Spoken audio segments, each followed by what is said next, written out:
Bonjour à Mangodara, c'est dans la région des Cascades. Bonjour à Kanchari, dans la région de l'Est. Et bienvenue dans le prétoire du tribunal de l'actualité. Nous arpentons aujourd'hui les nouveaux sentiers de la diplomatie burkinabé, ainsi que dans un deuxième temps, la situation socio-sécuritaire au Mali, relative notamment au communiqué de la coordination des mouvements de l'Azawad. Et un invité pour cette audition, il s'agit de notre confrère Joachim Vokouma, directeur de publication de Casseto.net, habitué de ce plateau que nous consultons régulièrement sur certaines questions. Bonjour Joachim Vokouma, merci de répondre à notre invitation. Bonjour Président, bonjour Juge Bouma. Oui. Avec nous justement pour porter son regard sur ces faits d'actualité, le juge Bernard Bougma occupe son siège dans ce prétoire. Bonjour. Oui, bonjour Président Tomoïgui, bonjour Madame, Monsieur et bonjour à Monsieur Vokouma. Bonjour à toutes, bonjour à tous et bienvenue à cette nouvelle audience du tribunal de l'actualité sur Tri TV, la télé interactive et en simultané sur Watt FM, la radio 100% urbaine ainsi que sur nos plateformes numériques. Et sans plus tarder, voici la séquence avant-propos que je convoque à présent.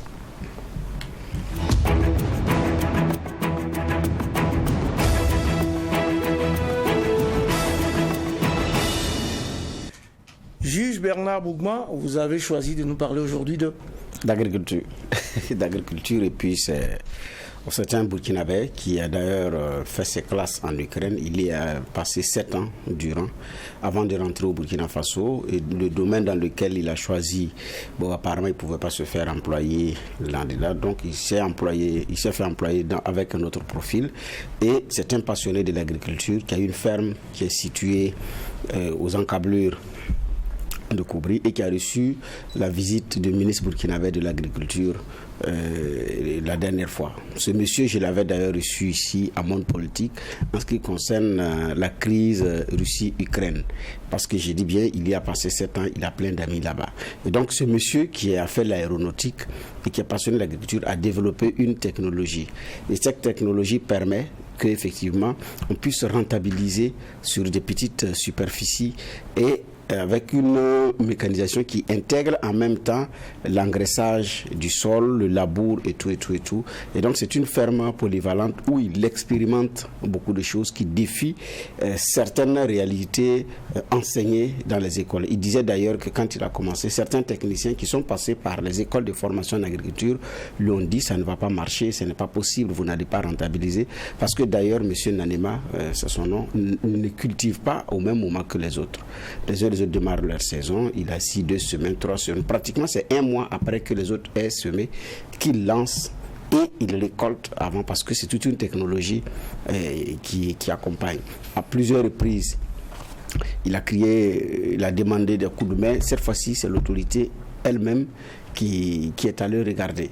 Je le dis parce que j'ai une idée de ce qu'il fait là-dedans.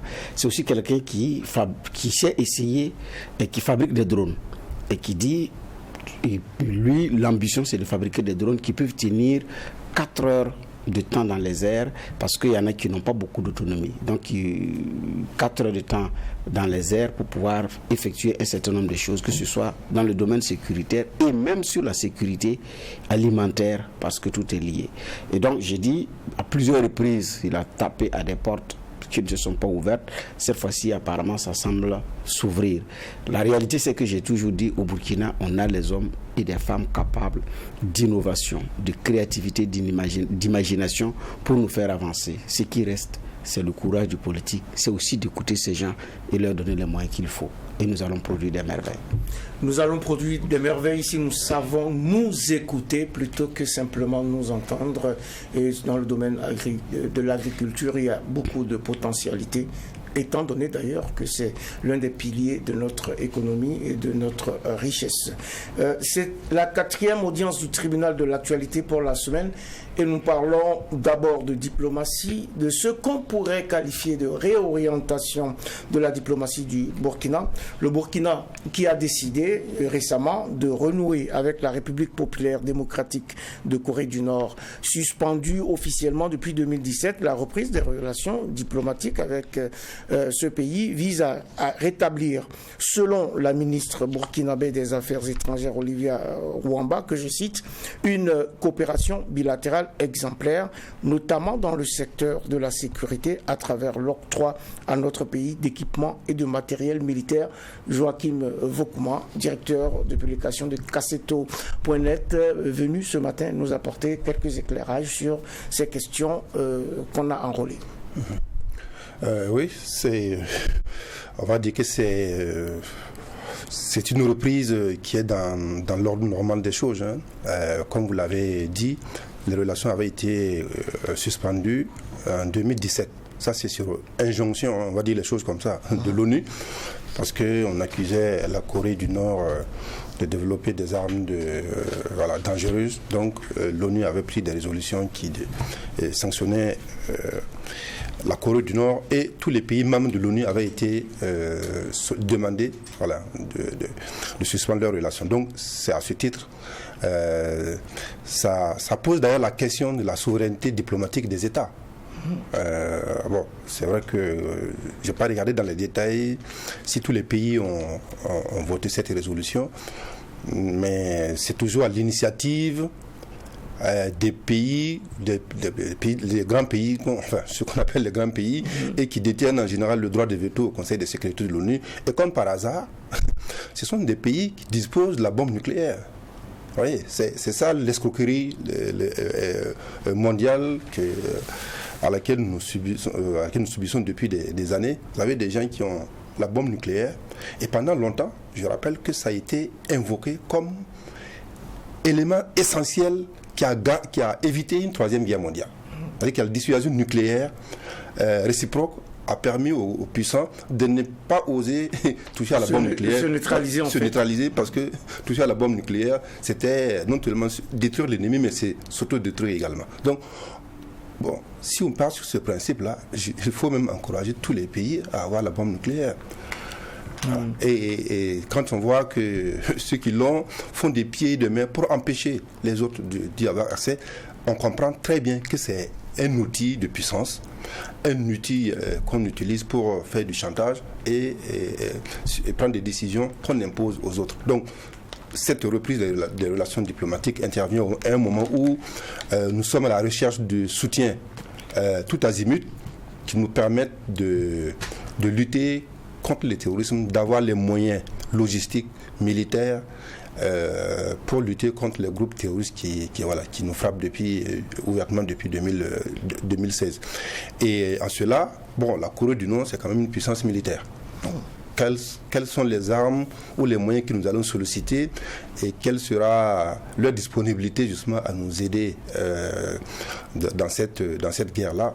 On le verra dans les mois ou les semaines à venir.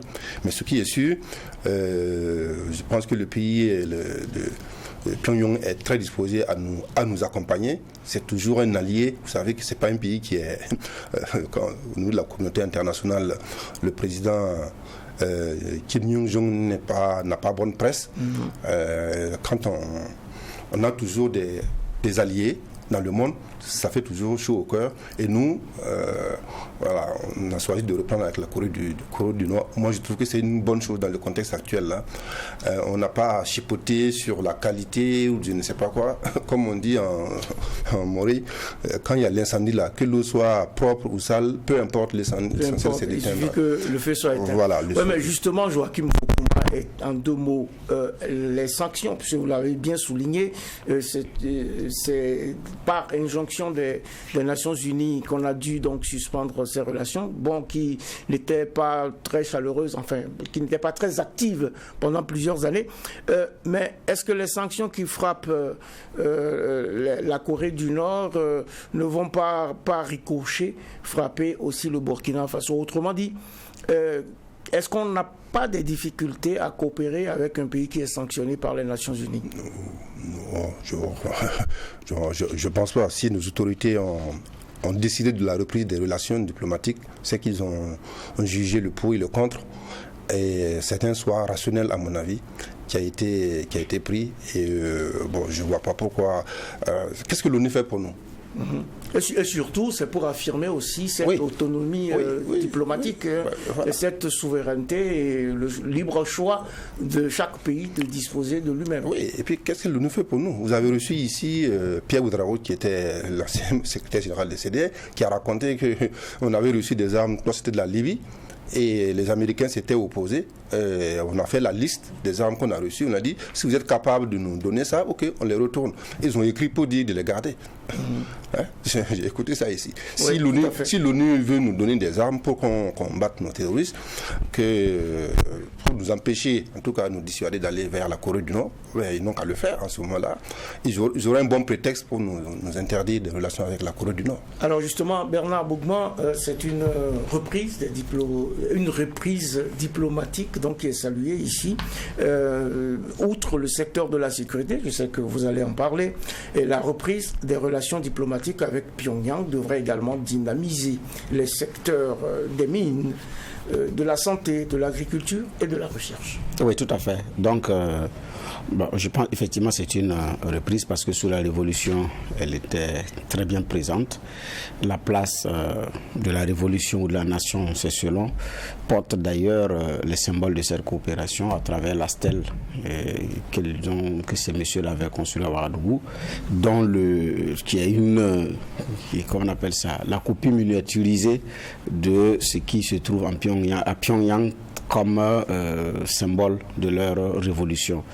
Donc la réalité aussi, c'est que à Ouagadougou, mes amis moréphones, Pyongyang c'est la capitale, ce n'est pas le nom du dirigeant. Le nom du dirigeant c'est Kim Jong-un, parce qu'il y en a qui n'arrivent pas à faire cette différence-là. La réalité aussi, c'est que on dirait c'est la seule dynastie socialiste de l'histoire, pour ne pas dire du monde, parce que là-bas c'est de père en fils. Donc Kim Il-sung a terminé.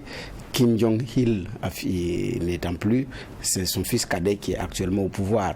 C'est aussi ce pays-là qui partage au moins 1 millier de kilomètres avec la Chine, et qui a aussi ses frontières avec la Russie, mais qui n'est même pas plus grand en termes de superficie que le Burkina. C'est 120 quelques mille kilomètres carrés. Nous sommes à 274 000 kilomètres carrés, donc avec 25 millions d'habitants, mais qui a su résister face à cette pression du monde. Donc j'ai dit qu'il a su résister parce que effectivement ça n'a pas été simple. Donc M. Foukouma rappelait ici, l'ONU a demandé aux uns aux autres de quitter. Donc, mais qui a pu tenir et qui a pu tenir jusqu'à présent. Maintenant qu'il y a ces réalités, c'est un État policier, pour ne pas dire militarisé. Donc je pense aussi que c'est ce qui fait sa force, mais vous ne pouvez pas être logé entre de gros morceaux comme la Russie et la Chine, et puis n'est pas effectivement mouiller le maillot pour vous en sortir. Surtout qu'au sud, il y a la Corée du Sud qui est un très petit protégé des États-Unis, avec ce qui va avec en termes de puissance et technologique, économique et tout ce qui va avec. Donc, avec la Corée du Nord, on a beaucoup de choses également à partager. Je dis bien partager parce que nous aussi, on a des choses à offrir. Donc, on a beaucoup de choses à partager sur, sur comment on appelle ça, sa puissance militaire, qui arrive à défier les grands, j'allais dire, de ce monde, mais et qui vit dans une sorte d'autarcie. Ce n'est pas que la Corée du Nord n'est pas ouverte au monde, mais maintenant, c'était un peu, à un moment donné, c'est comme si c'était un peu la Libye, quoi.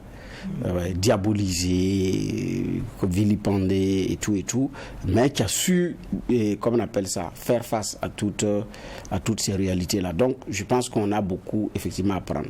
L'opportunité que cela nous offre aussi en ce moment au niveau du Burkina, la réalité, c'est que nous sommes dans une situation où nous avons l'opportunité de reconstruire un certain nombre de choses telles que nous voulons notre Burkina nouveau. De repenser notre Burkina. Et de le reconstruire en fonction de nos réalités. De nos réalités et savoir définir nos propres schémas de développement. Donc, même les schémas sur le plan des terminologies sont envoyés de l'extérieur et des écoles formées ou formatées pour cela. Nous avons décortiqué ici le plan d'action de la transition. On a regardé que les dates vont au-delà des délais prévus par la transition. Mais les techniciens vous disent que c'est une camisole cousue. Quand on vous dit qu'un plan d'action, c'est tel nombre d'années, c'est écrit dans les écoles, c'est comme ça. Certains disent, bon, mais nous, on n'a pas la même durée pour faire. On dit, écoutez, c'est comme ça. Donc, l'État est une continuité. Donc, vous faites, effectivement, vous mettez des activités à l'intérieur pour respecter un schéma que vous n'avez pas endogénéisé, que vous n'avez pas adapté à votre réalité, et ça ne marche pas. Alors que les qualités du leadership, que ce soit individuel ou d'un pays, c'est sa capacité de s'adapter avec les réalités, de prendre là et venir adapter, de prendre là et venir adapter.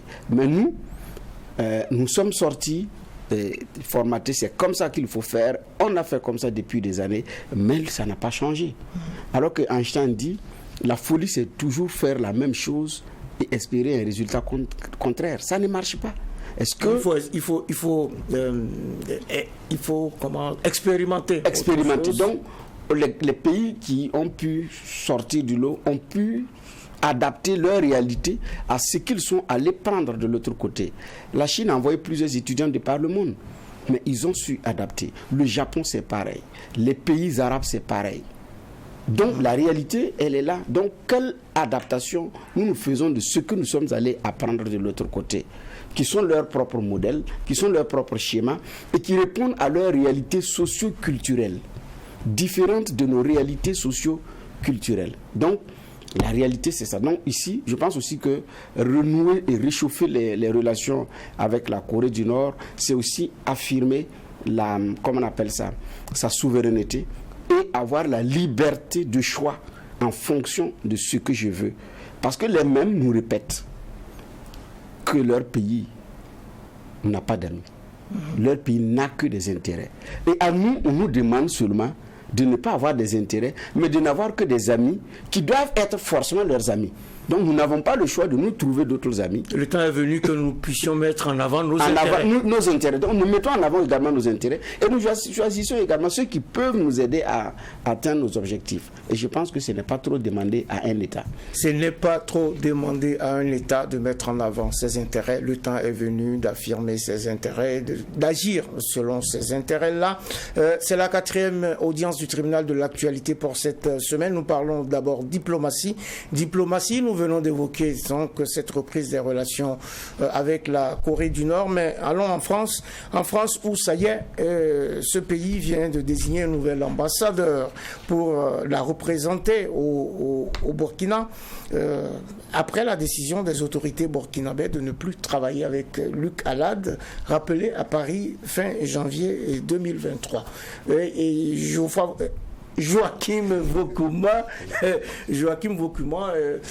pour le moment, c'est un ambassadeur désigné, donc on dit nommé, mais bon, nommé, désigné, de toute façon, il faudra attendre que les autorités burkinabées agréent cette désignation et cette nomination. Oui, tout à fait. La candidature a été proposée aux autorités burkinabées, et donc ça à elles de l'analyser avant de donner l'accord, c'est-à-dire l'agrément, pour que la nomination soit effective. Donc ça c'est la procédure normale qui est valable pour tous les pays. Donc on va attendre voir, mais le nom qui a été proposé c'est un Mohamed Abdallah. C'est l'actuel sous-directeur des affaires politiques au Quai d'Orsay. Le Quai d'Orsay, c'est le ministère français des Affaires étrangères. Ouais. Il s'appelle Mohamed Bouabdallah. Ouais. Il devrait donc atterrir à Ouagadougou si les autorités burkinabées agréent sa nomination. Oui, c'est bien. J'ai regardé, il est jeune, il a le même âge que Macron, 45 ans. Un énarque également, comme Macron. Il a travaillé à l'Institut culturel d'Égypte. Comme directeur, et j'imagine qu'ils ont analysé le contexte burkinabé et choisi le profil qui pourrait correspondre à ce pays-là.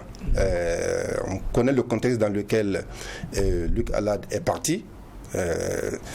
Et on sait ce qui s'est passé ensuite, la dénonciation de l'accord de coopération, le départ de la force Sabre, et toute la dénonciation de la coopération militaire. Il ne reste que la coopération civile, et des choix internationaux qui ne sont pas toujours pas forcément vus du côté de Paris, mais bon, ça c'est une autre affaire. Donc c'est tous ces éléments là, et puis il y a le processus, la transition qui est en cours, et donc je pense que tous ces éléments là ont été mis sur la table, et pour voir quelle est la personnalité qui pourrait incarner le futur des relations entre le Burkina Faso et la France. Donc, ce monsieur-là, il a été désigné.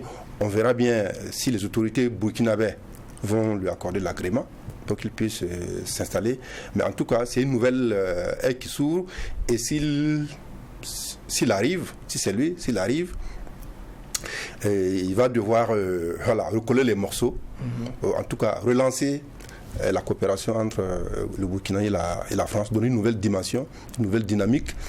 Et bon, on verra bien comment il va s'y prendre. Oui. Mais en tout cas, la tâche ne sera pas si simple pour lui. Oui, sa tâche ne sera pas si simple. Vous qui avez checké un peu son profil, vous le trouvez faso-compatible? Vous trouvez que c'est un bon choix non, qui pourrait donc convenir au contexte actuel du Non, je ne le connais pas spécialement. De ce que j'ai lu sur lui, il ne donne pas grand-chose pour répondre à cette question. Okay. Mais j'imagine que, vu la nature de nos relations, ceux qui se sont réunis pour proposer ce nom-là à M. Macron ont pris plusieurs dimensions.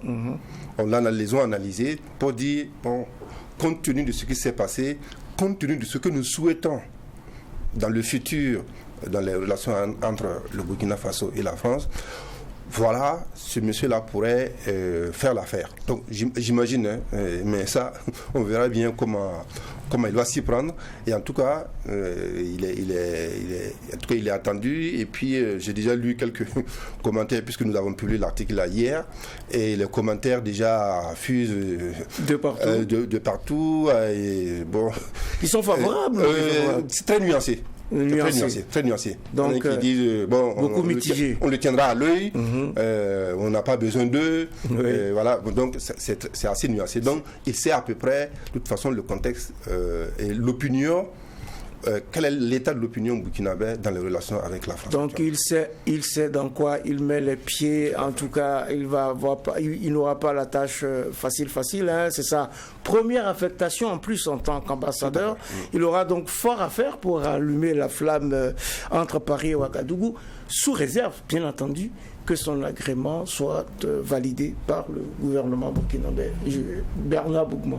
Effectivement, il aura d'abord à restaurer la confiance, mais aussi faire ses premières classes en tant qu'ambassadeur officiellement accrédité, parce que c'est son premier poste d'ambassadeur au Burkina, si effectivement c'est validé. C'est d'ailleurs là la curiosité, parce qu'en général... Pas son premier poste au Burkina, mais juste son premier poste en tant qu'ambassadeur, je veux dire. Voilà. Maintenant, c'est même curieux parce que les questions diplomatiques sont... tellement géré avec suffisamment de discrétion que là, effectivement, ça a fuité. Alors qu'en Conseil des ministres, parfois on dit tel pays a proposé, mais le Conseil des ministres a marqué son accord pour la nomination de tel ou tel ambassadeur et tout. Bon, là, c'est Africa Intelligence qui nous révèle cette nomination. L'on attendra de voir si Ouagadougou va confirmer ou infirmer effectivement cette nomination. Bon, maintenant, ce nouvel ambassadeur, Bouabdallah, ne pourra rien si effectivement cette même France ne joue pas franc jeu.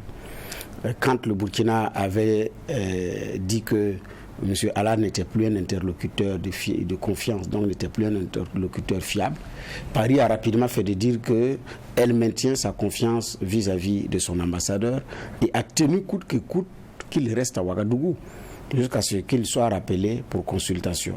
Bon, la consultation, je ne sais pas si elle est terminée ou elle continue.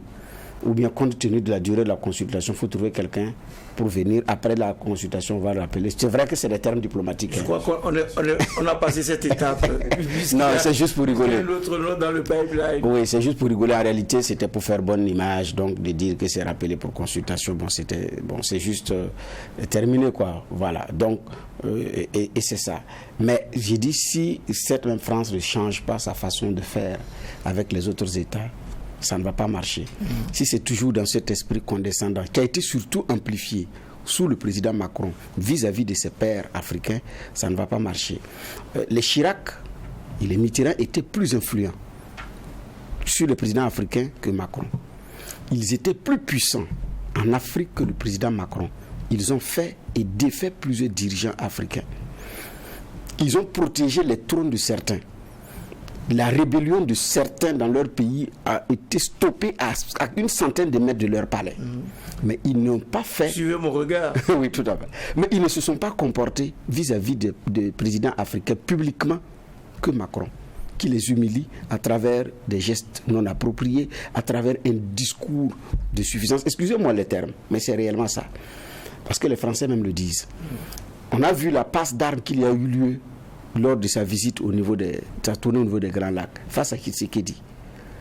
Et au lieu de reconnaître qu'effectivement, à un moment donné, il y a eu des erreurs, c'était d'imputer ça à la presse française, pour nous dire qu'elle est libre, elle est indépendante, et que c'était la voix de la presse française, c'était pas du politique. Tshisekedi, il a vite vertement repris. Oui, il a vite fait de rappeler que non, c'est le Drian, et le Drian, c'est la voix de la France. Et il dit que je le lui ai même de répéter ça à Addis Abeba.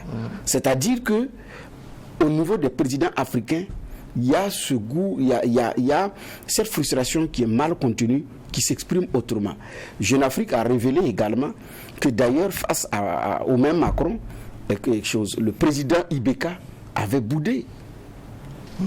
En présence de Jean-Yves Le Drian, qui effectivement mettait mal à l'aise le président Ibeka, qui a fini par lâcher et qui a fait comprendre à Macron que quand il s'agit de venir demander des petites faveurs à Bamako, Le Drian le fait. Mais publiquement, il les humilie. Et ça, c'est des faits. Donc, quel que soit le profil de l'ambassadeur qui va venir à Ouagadougou, si Paris ne change pas sa démarche, ça ne va pas marcher. Parce que même ici, à la réalité, interroger les autres chancelleries de l'Union européenne qui sont à Ouagadougou, il y en a qui sont très mal à l'aise vis-à-vis de la France, qui vous le disent sous cap, mais qui ne vont jamais le dire publiquement, mais qui sont très mal à l'aise avec une façon de faire. Mais à un moment donné, qui sont vraiment dans l'inconfort. Donc, pour certaines manifestations où, effectivement, il devrait avoir de la solidarité de l'Union européenne, ils ne l'ont pas exprimé clairement, ni à travers un écrit, ni à travers. Pourquoi ? Parce que vous avez en France un jeune président qui est arrivé, je ne sais pas moi, qui se prend, je ne sais pas pourquoi, pour qui, mais qui met mal à l'aise même ces diplomates les plus chevronnés. Mais maintenant, comme c'est l'image de la France, il faut faire profil bas, mais les sorties de certains qui ont eu affaire de près au président français actuellement, aujourd'hui, ils sont dans l'inconfort. Donc, j'ai dit, quel que soit le profit de celui qui va venir, si Paris ne change pas sa façon de faire, ça ne va pas pouvoir marcher. Paris doit donc changer sa façon de faire. Macron, Emmanuel semble l'avoir compris. En tout cas, c'est ce qu'il a estimé dans son nouveau discours sur la politique africaine de la France. Mais il faut souligner que cette désignation d'un nouvel ambassadeur au Burkina s'inscrit dans un vaste mouvement de redéploiement de la diplomatie française en Afrique. Après cette visite d'Emmanuel Macron en Afrique du Centre, à part le Burkina, donc, de nouveaux ambassadeurs ont également été désignés en Angola, au Tchad, en République démocratique du Congo, Bernard Bougma en parlait tout à l'heure, et en Érythrée. On suivra d'ailleurs, aussi bien qu'à Ouagadougou, les premiers pas de Claire Bondoyel, directrice des affaires financières du ministère français des Affaires étrangères, elle nommée ambassadeur en République démocratique du Congo, mais elle était déjà ambassadeur, donc elle a une expérience, elle était en Bosnie et en Namibie. Oui, effectivement, quand on regarde, je parlais des profils tout à l'heure, quand vous regardez celui qu'il a proposé pour le Tchad, c'est un ancien du GIGN, c'est-à-dire l'élite, la gendarmerie française qui s'occupait des questions de sécurité au ministère des Affaires étrangères. Donc, le contexte tchadien a commandé certainement le choix de ce nouvel ambassadeur. Et quand on regarde également sur l'Angola, c'est l'ancienne directrice de l'AFD, l'Agence française de développement. Vous savez que quand il a été en Angola, là-bas c'était beaucoup plus de relations économiques. Par un pays producteur de pétrole africain, avec lequel la France a des relations très poussées. Il y a d'autres secteurs aussi, comme l'énergie, où la France aussi a besoin de partenaires dans son développement. Il y a également, quand je regarde également, il y a l'Alger. Alger, vous savez, les relations entre la France et l'Algérie, c'est toujours assez mouvementé, on va dire les choses comme ça. Et la dernière fois qu'il y a eu un clash entre les deux pays, c'était lié à un propos d'Emmanuel Macron qui parlait de rente mémorielle. Ça n'avait pas plu aux autorités algériennes qui ont rappelé leur ambassadeur. Il semble qu'il y a eu un coup de fil récemment qui a permis d'aplanir les différends et que, en principe, au mois de mai, le président algérien devrait se rendre en France pour une visite. Donc il y a un ensemble d'éléments. Quand on regarde tous les pays, c'est une nouvelle diplomatie qu'il faut instaurer. Comme l'a dit, un nouveau regard, un nouveau comportement aussi. Un nouveau regard. Et quand je regarde par exemple celui qui a été proposé pour le Burkina, ce sont les enfants issus de l'immigration, qui ont fait des études brillantes. Ils sont des milliers comme ça, voire des millions en France. Mais souvent qui sont frappés par ce qu'on appelle le plafond de verre. D'ailleurs, c'est des gens qui sont très brillants, mais qui sont toujours à des postes qui ne correspondent pas du tout à leur niveau d'études, à leur capacité, à leurs compétences. Donc, cette nouvelle diplomatie-là doit tenir compte de tout ça et de la mutation socio-démographique qui a eu lieu en Afrique durant ces 10 dernières années. Et on a toujours eu le sentiment que cette dimension-là n'a pas été prise suffisamment en compte par l'élite politique française, qui continue de voir les pays africains avec des lunettes du siècle dernier. C'est ça qui provoque ces clashs. C'est ça qui provoque ces divergences frontales souvent. Et c'est ce regard-là qui doit changer. Comme il a dit, quelle que soit la qualité des ambassadeurs qu'il envoie, tout part déjà de Paris. Tout part de Paris, de l'Élysée, du Quai d'Orsay et de Matignon. Donc, s'il n'y a pas un regard nouveau qui impulse cette nouvelle dynamique-là, les porteurs qui vont être déployés sur le terrain vont se retrouver face à des problèmes, à des difficultés. Et ça, je pense que c'est quand même, après la tournée, après ce qui s'est passé au Burkina, après ce qui s'est passé au Mali, le Mali tient debout, quoi qu'on dise. Ça ne se porte pas plus mal que les autres pays avec tout ce qui s'est passé. Donc c'est ce regard-là qui doit changer parce que c'est des rapports d'intérêt.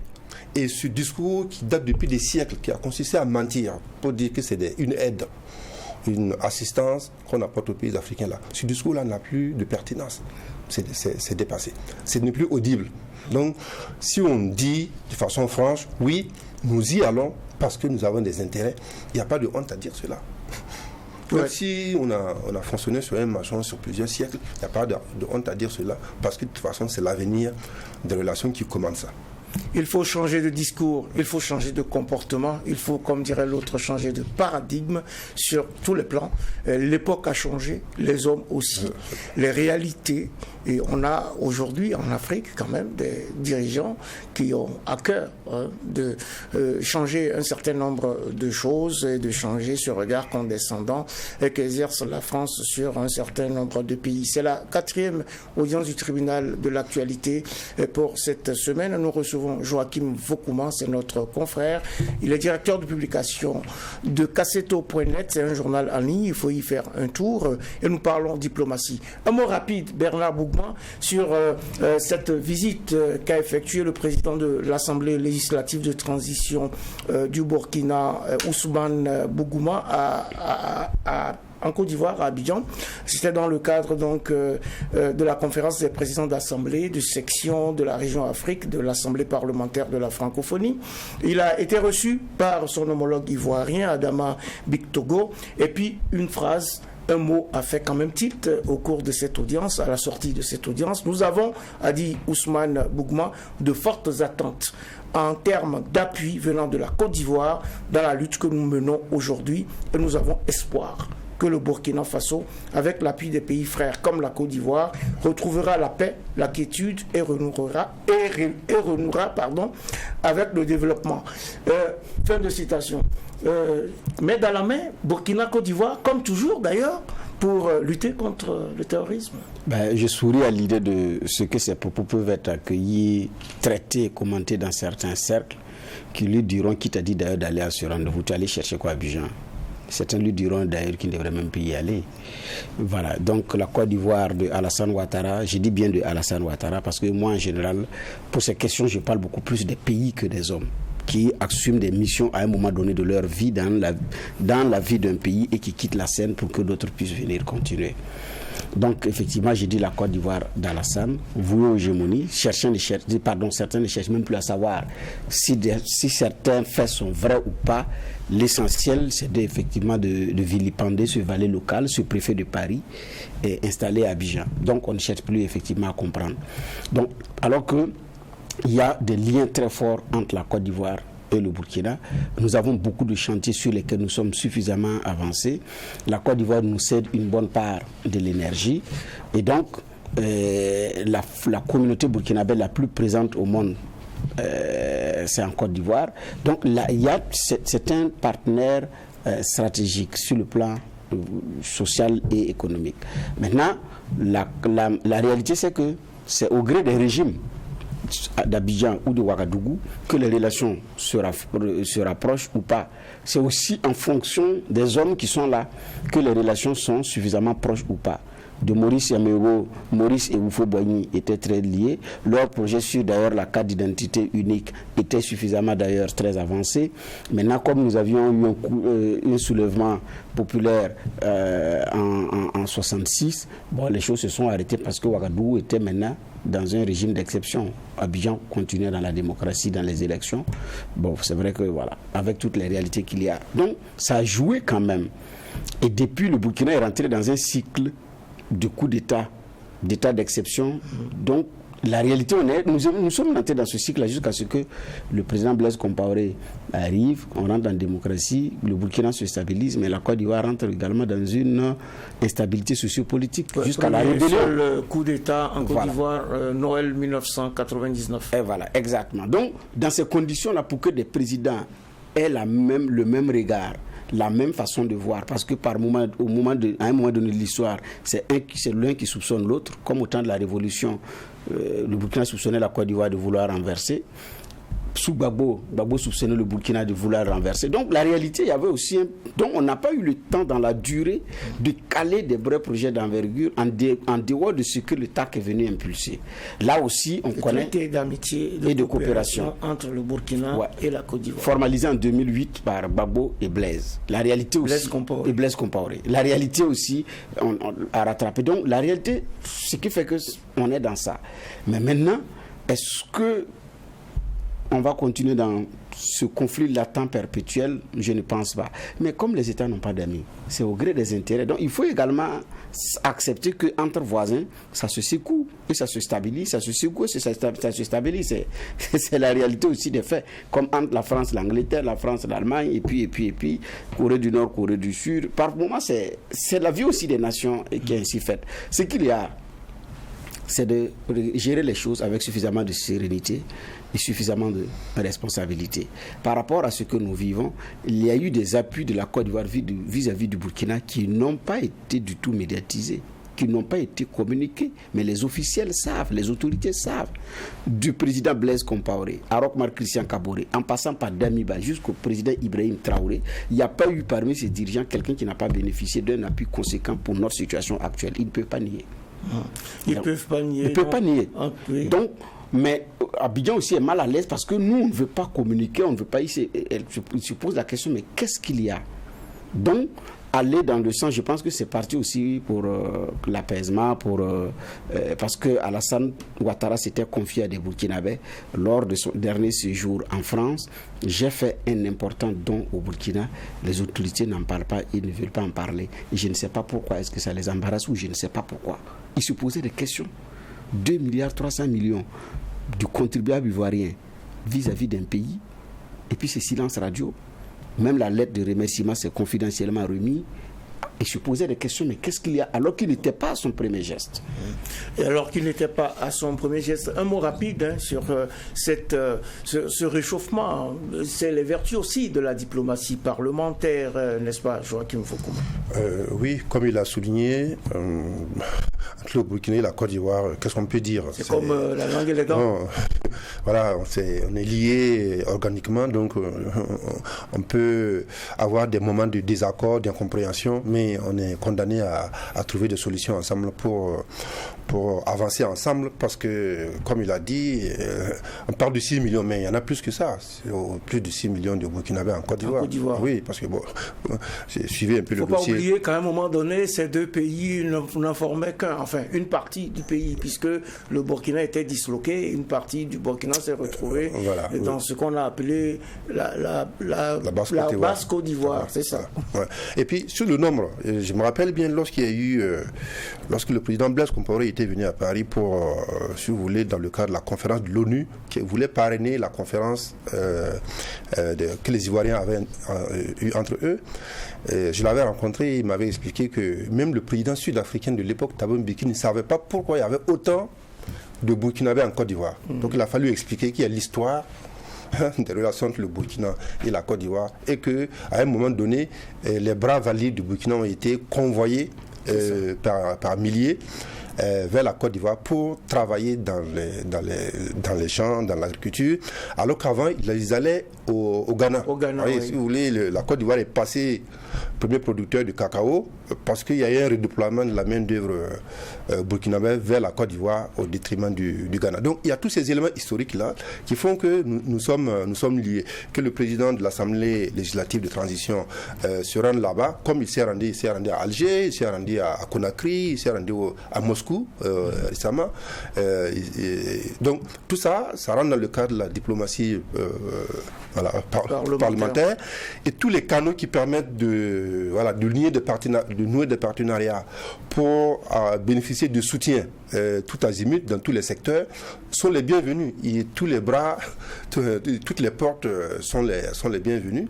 Et cette diplomatie-là aussi, il faudra peut-être un jour qu'on fasse le bilan pour voir exactement, depuis que cette diplomatie est en marche, qu'est-ce qu'on a pu engranger comme résultat. Et s'il y a un recadrement à faire, qu'on le fasse pour plus d'efficacité, parce que les Burkinabés disent toujours que les députés, ils ne voient pas très bien l'utilité des députés. Une fois qu'ils sont élus, on ne les voit plus. Mais si effectivement il y a des résultats, je pense qu'il y a des résultats qu'il faut montrer aussi. Ça peut permettre aussi de renforcer la confiance entre les citoyens et leurs représentants qui sont à l'Assemblée nationale. Je reste avec vous, Joachim Vokouma, directeur de publication de Cassetto.net, vous qui êtes notre invité sur cette audience du tribunal de l'actualité pour évoquer le Mali. Le Mali, justement, où un communiqué de la coordination des mouvements de l'Azawad en date du 5 avril informe l'opinion nationale et internationale que, je cite, les avions de chasse des forces armées maliennes ont survolé à des altitudes délibérément provocatrices ces positions à Ber, à Massine, à Nafis et Kidal en pleine période de tension liée au blocage du processus de paix. Fin de citation. La friture entre Bamako et Kidal semble s'épaissir, on dirait. Oui, non. Bon, vous savez que nous sommes le 6 avril aujourd'hui, je pense. C'est l'anniversaire de la proclamation de l'indépendance de l'Azawad en 2012. Ouais, vous vous rappelez? Oui, c'est ça. Ils avaient déclaré l'Azawad État indépendant. Et c'est l'anniversaire aujourd'hui.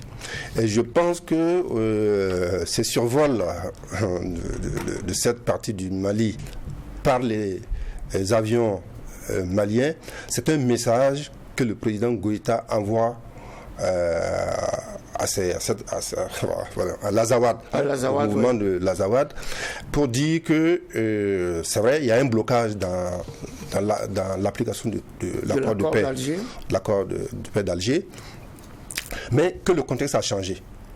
Vous savez, l'unité du Mali n'a jamais été remise en cause. En tout cas, les autorités ont toujours dit que ça, c'est quelque chose qui n'est pas négociable. Et c'est même bien acté par l'accord d'Alger. Bien acté dans l'accord d'Alger. Il est question de décentralisation très avancée pour permettre aux régions avec une forte identité culturelle de se doter d'institutions qui correspondent à leur réalité et qui permettent d'impulser le développement avec toujours l'accompagnement de l'État central. C'est-à-dire il y a des collectivités où les responsables seront élus au suffrage universel direct, et dans ces collectivités-là, dans ces assemblées, il y a toujours un représentant de l'État malien, l'État central, voilà, pour accompagner et puis valider les choix qui ont été faits. Et depuis le départ de troupes françaises là-bas, on va dire que c'est un secret de polichinelle. Ils n'ont plus le même soutien que par le passé. Et vous savez que les Maliens ont toujours accusé la France de soutenir les Touaregs qui animent le mouvement de l'Azawad. Et en 2012-2013 d'ailleurs, le président actuel, Goïta, vous savez qu'il avait été fait prisonnier avec d'autres militaires à l'entrée de Kidal. Et c'est le chef musulman, là, l'imam Diko, qui avait négocié leur libération. Donc, aujourd'hui, la donne a changé. Et le Mali a expulsé les troupes françaises, qui, quoi qu'on dise, apportaient quand même un soutien, même si c'est psychologique, en tout cas du côté de l'Azawad, à ces gens-là. Ils n'ont plus ce soutien-là. Et je crois que le message que le président Goïta a voulu envoyer par le survol de ces avions-là, c'est que il faut mettre balle à terre. Et le rapport de force a changé. Les troupes maliennes sont très à l'offensive actuellement. Et quand on regarde, vous savez, à Kidal, le gouverneur, il n'est pas à Kidal, il est à Gao. Et même les troupes militaires maliennes qui sont à Kidal, ils sont cantonnés dans un camp, ils ne sortent pas. Donc Kidal est un peu comme un État dans un État. Voilà, c'est comme un État. Donc moi j'ai l'impression que ces survols-là, c'est un signal pour dire que toute cette période-là, c'est terminé. Voilà, c'est terminé. Il faut qu'on passe à autre chose. Il y aura peut-être des négociations, mais quand je vois le communiqué du mouvement de l'Azawad, je rappelle qu'il y a quelques jours, il y a un qui s'est désolidarisé du mouvement. Et lui, il soutient le pouvoir de Bamako. On verra dans les semaines à venir, est-ce que ces signaux qui ont été envoyés par le pouvoir de Bamako va donner des effets pour qu'il y ait une reprise de la discussion avec l'accompagnement du parrain qui est l'Alger, et puis le Burkina Faso aussi, la Mauritanie, l'ONU, l'Union africaine, pour que enfin l'accord puisse être appliqué. Mais à mon avis, c'est le rapport de force qui va dicter le contenu. Qui est en train de changer, puisque même l'accord, il faut qu'il soit relu. Il y en a beaucoup qui ne sont pas d'accord avec cet accord, finalement. Et donc, ça pose des problèmes. Absolument. Donc, le rapport de force va forcément jouer. Et aujourd'hui, je pense que les mouvements ont plus intérêt à saisir la main qui serait éventuellement tendue par le pouvoir de Bamako, pour qu'avec l'accompagnement de la communauté internationale, on trouve une issue sans remettre en cause l'unicité de la République du Mali. Sans remettre en cause l'unicité de la République du Mali, il faut dire que l'accord d'Alger a également indiqué qu'il faut tenir compte de cette entité appelée Azawad pour une paix au Mali. C'est une réalité socio-culturelle, mémorielle et symbolique partagée par différentes populations du nord du Mali et constituant des composantes de la communauté nationale. Justement, cet incident intervient au moment où les mouvements qui composent la coalition coalition des mouvements de l'Azawad a été fusionnée. Ils ont signé un accord de fusion. Et récemment, c'était le 8 février 2023. Et ces mouvements forment désormais une seule entité politique et militaire, Bernard Bougma. Non, la réalité, c'est qu'ils s'organisent là-bas. Ils sont en train de s'organiser sur le plan militaire, sur le plan du développement et tout et tout. Donc, ils se considèrent comme un État. On se rappelle de la bourre du commandement de la MINUSMA. D'ailleurs, lors d'une rencontre à Kidal, une rencontre des mouvements d'ailleurs, du mouvement de l'Azawad, où il souhaitait la bienvenue à la délégation de Bamako, qui avait irrité naturellement les autorités maliennes. Et donc, il fallait jouer des pieds et des mains pour pouvoir faire comprendre que le commandant de cette force-là, qui est français, n'est pas un allié de ces mouvements, parce qu'il a été présenté comme quelqu'un qui est venu cautionner l'existence officielle d'un mouvement, alors que officiellement ça ne l'a pas été. Donc, mais ici aussi, il faut reconnaître que les autorités maliennes ont toujours dit que c'est la France et ses alliés qui protègent Kidal, qui ont fait que jusqu'à présent l'armée malienne n'arrive pas à rentrer à Kidal et prendre possession de ses biens, de ses terres. Et donc, qui a engagé une opération militaire d'envergure pour récupérer Kidal. Et donc, les autorités maliennes doivent également assumer leurs propos et devant l'histoire, assumer leurs options. Parce qu'en face, il y a des gens qui attendent. Vous avez dit que vous étiez bloqué par ils ne sont plus là. Assumez-vous. Effectivement, ce qui a été donné, quand ils parlent d'altitude suffisamment provocatrice, ça veut dire que c'est effectivement un message que Bamako envoie. Et ces messieurs ont également compris que c'est un message. Qu'est-ce qu'ils viennent faire? Ils viennent nous dire de nous préparer ou qu'est-ce qui se passe? D'ailleurs, ils disent qu'ils tiennent Bamako pour responsable de tout ce qui va arriver par la suite. C'est ça. Alors, ça veut dire que les deux sont en train de bander les muscles. Le Mali, en tout cas sur le plan militaire, c'est sérieusement équipé. Est-ce que Bamako pourra mener une offensive de taille et récupérer cette zone-là sous son giron? Bon, là, nous allons attendre de voir. Mais chacun indexe, par exemple, comme on appelle ça, les mouvements de l'Azawad indexent l'accord d'Alger. Donc, comment est-ce que les évolutions vont se faire d'ici là? Est-ce qu'il y aura une autre opération militaire d'envergure que Bamako va lancer, comme il a toujours fait comprendre, et le survol des avions de chasse, c'est déjà ce message-là qui a été envoyé? Bon, là, effectivement, ça reste à savoir. Parce que pour eux, Kidal, c'est le Mali. Ce n'est pas une autre... c'est pas une autre nation, c'est pas un autre territoire, c'est pas une autre entité. Non, Malheureusement, Bernard Bougma, le temps qui nous a été imparti pour cette émission est arrivé à son terme. On va donc arrêter cette audience là. C'était la 4e de la semaine. Nous avons évoqué les habits de la démocratie burkinabé, mais aussi la situation socio-sécuritaire au Mali, qu'on va suivre d'ailleurs avec cette problématique de l'Azawad. Joachim Vokouma, vous étiez donc notre invité pour cette audience, directeur de publication de Kasseto.net. Merci pour vos éclairages. Merci au juge Bernard Bougma. Merci. Et merci également aux équipes techniques de réalisation, ainsi qu'à vous tous, auditeurs et auditrices de Radio Watt FM, téléspectateurs et téléspectatrices de Troy TV. C'est la télévision interactive, pour votre attention et pour votre fidélité. Bravo et courage à toutes nos forces combattantes.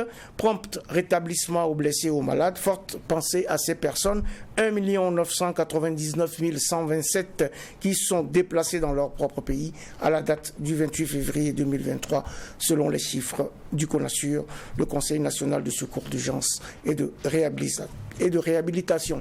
Prenons soin les uns des autres en attendant de retrouver le tribunal de l'actualité dès demain, mêmes heures, mêmes antennes, avec un maillet toujours aussi juste, incisif et sans complaisance.